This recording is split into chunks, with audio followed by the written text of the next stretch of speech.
Shafi പറമ്പിലിന് police മർദ്ദനമേറ്റെന്ന് rural SP സ്ഥിരീകരിച്ച സാഹചര്യത്തിൽ പോലീസുകാർക്കെതിരെ നടപടി വേണമെന്ന് കെ.എസ്.യു കോഴിക്കോട് ജില്ലാ പ്രസിഡന്റ് വി.ടി. സൂരജ്. എം.പിയെ മർദ്ദിച്ചത് ഡിവൈഎസ്പിയുടെ ഗൺമാൻ വിഷ്ണു വത്സൻ, പേരാമ്പ്ര സ്റ്റേഷനിലെ സി.പി.ഒ സുനിൽ വി.പി എന്നിവരാണെന്നും ആരോപണം. ടിയർ ഗ്യാസ് എറിഞ്ഞത് പേരാമ്പ്ര പോലീസ് സ്റ്റേഷനിലെ സുതീഷ്, രജിലേഷ് എന്നിവരാണെന്നും കുറ്റമേറ്റു പറഞ്ഞതുകൊണ്ട് മാത്രം റൂറൽ എസ്.പി രക്ഷപ്പെടില്ല എന്നും സൂരജ് പറഞ്ഞു. വടകര റൂറൽ എസ്.പിയുടെ ഇന്നൊരു പ്രതികരണം കേട്ടു. തങ്ങളുടെ കൂടെയുള്ള ചില പോലീസ് ഉദ്യോഗസ്ഥരാണ് മനഃപൂർവ്വം പ്രശ്നങ്ങളുണ്ടാക്കിയതെന്ന്.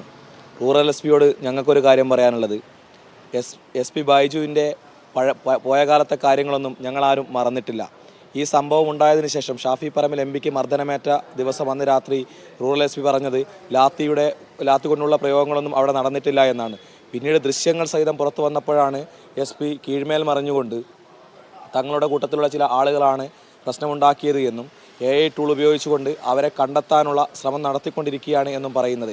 ഇങ്ങനെ കുറ്റം ഏറ്റു പറഞ്ഞതുകൊണ്ടൊന്നും എസ്.പി രക്ഷപ്പെടാൻ പോവില്ല എന്ന് ഓർമ്മിപ്പിക്കുകയാണ്. ഒപ്പം AI ടൂളിൻ്റെ സഹായമൊന്നും വേണ്ട ഈ പോലീസ് ഉദ്യോഗസ്ഥരെ കണ്ടെത്താൻ. പേരാമ്പ്ര പോലീസ് സ്റ്റേഷനിലെ പേരാമ്പ്ര MLA-യും LDF കൺവീനറുമായ ടി.പി. രാമകൃഷ്ണൻ്റെ വിനീത വിശ്വസ്തദാസന്മാരായ പേരാമ്പ്ര പോലീസ് സ്റ്റേഷനിലെ ചില പോലീസ് ഉദ്യോഗസ്ഥരാണ് ഈ അക്രമ പ്രവർത്തനങ്ങൾക്ക് മുഴുവൻ നേതൃത്വം കൊടുത്തിട്ടുള്ളത്.